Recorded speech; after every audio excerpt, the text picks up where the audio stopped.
On today's show, we're going to create ourselves a nice little dressing, a salad dressing, but it doesn't have to be for salads. Hey, it makes an unbelievable coleslaw dressing, and if you just want to doctor up some cucumbers or sliced tomatoes, drizzle some of this over the top of it, it just enhances everything it touches. Now, this is a Charleston classic, a Charleston, South Carolina, low country, Geechee Gullah recipe, believe it or not, but it's known as a Bahamian dressing, a Bahamian salad dressing, but it does bear its roots right here in Charleston. Hey, welcome to Gourmet Fishing. I'm your host, David Murray. Hey, we got our 7 ingredients, a little boiling water over there. You'll see what that's for in a second. Hey, let's go ahead and get started on our Charleston Bahamian dressing right now.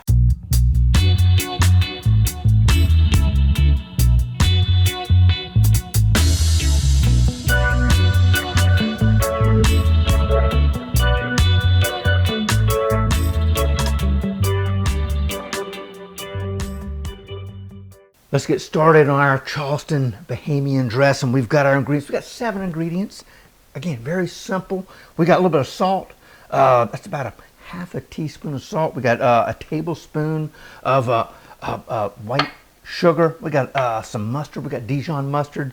What do we got there? We got about a half a tablespoon. We got 1 egg. We're going to bust that up here in a minute. We've got about a quarter teaspoon of cayenne pepper and 2.5 tablespoons of melted butter. Right here is 3/4 cups of whole cream. Simple, straightforward, hopefully. So, and right here we got some water boiling. We're gonna heat this dressing up to thicken it up a little bit as we go. So I'm gonna come in here, I'm gonna add these just like so. Boom, that is our salt and our sugar. Now I'm gonna come in with our mustard, just like that. Not a lot of mustard, don't need a lot of it. So, just like that, you stay right there. Now I'm gonna come over here and we're gonna give this a quick little scramble, quick little whisk, just like that. Just to kind of sort of break it up, and then we'll add that in there just like that. Oh yeah, voila. So, you know what, we'll put these over here. Now we got our cayenne pepper, just like so. Then we've got our butter, just like that. How about that? That's almost has it done. That's not too tough, is it? So now I'm going to come in, and I am going to grab the whisk, bring the whisk back into play, but I'm also, I don't need you. You're fine. You can stay over here. So I'm going to come over and just give this a nice whisk. Just like that. I'm going to turn that down. We want that water to boil because we're going to create a double boiler by putting this over the top, and then we're going to start whisking this in and begin to thicken it up. All right, we got that mixed in. Now we're going to come in here. We're going to add our cream just like so. We're going to try not to make too much clanging noise. I do have problems every now and then. Okay, anyway. So let's get this in here. I'm going to whisk that to get it nice and combined, just like so. Okay, get that egg and all that stuff in there, just like that. Now we can retire the whisk because we don't want to incorporate,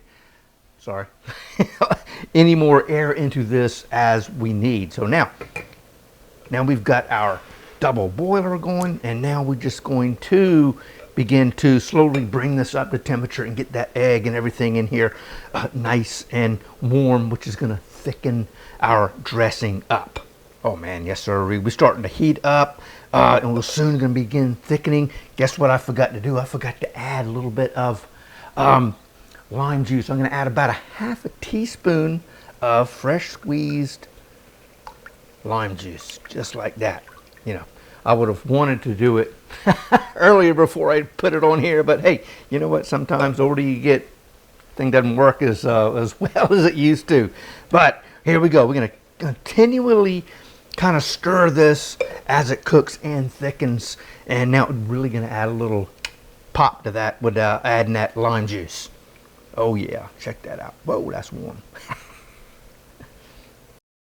Oh man, I tell you what, I think we are almost there. Oh yeah, check how nice and thick that is. Look at that. Heck yeah. And, oh, that's good. Yes, it is. Nice and creamy. Got a little sweet to it. And that little hit of cayenne right toward the back. It's not bad. It's not bad.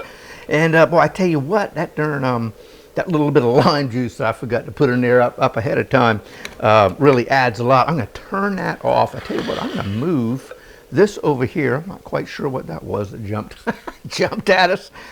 But I tell you what, look at that. Now, I am seeing little bits of what I think might be cooked eggs. So, but we're going to take care of that here in a real quick second. We're going to actually strain our dressing before we let it cool down, and then go into the fridge, and we'll try to get all those little bits of cooked egg. That's one thing you've got to be careful about when you're adding. Now, we didn't do that. We didn't add egg to something hot. You know, we all kind of sort of mix it up and then brought up temperature. But you know, you still can run into some of these little problems. Like you can see that little guy right there.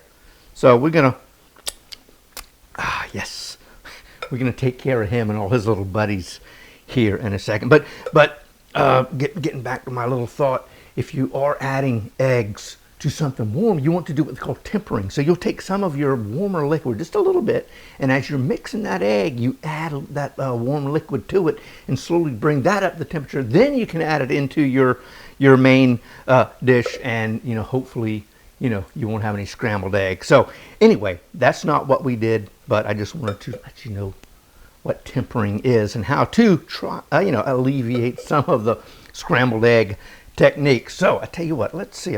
Let's see, bring this, I'm going to move you back over this way. Take you out like this, and off you go. So we're going to come over, dry the bottom of my bowl off, and I'm going to try not to get burned. Now, I'm not going to promise anything, but let's see here. Yeah, that bowl's good and warm. So, let's see. Tell you what, we're going to do this, trying to make too much of a mess, and we're just going to pour this in here. Let's see, just like that, so you can see it a little better.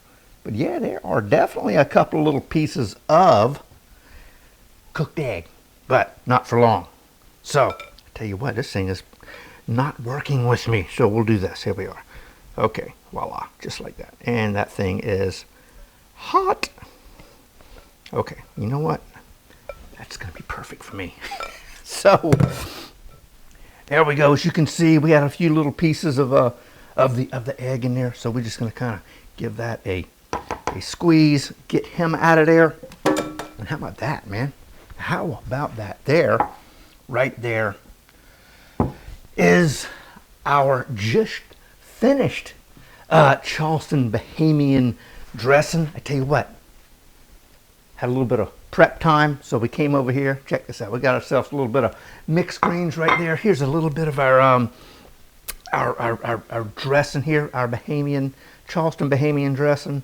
Just kind of sort of give that a little bit of a, oh man, there we go, right there. There is our Charleston Bahamian dressing, topped with a little batch of mixed greens. We're gonna let this guy cool down to room temperature. Then we will be able to put him either in a squeeze bottle or another container, put him in the fridge until we're ready to use it. Now, I did mention something about coleslaw, didn't I? I think I did. Hey, right down there, we've got a recipe for a vinegar-based coleslaw buried in our fried fish sandwich video. Hey, don't forget to click the subscribe button. I tell you what, until next time, God bless, and we'll see you soon.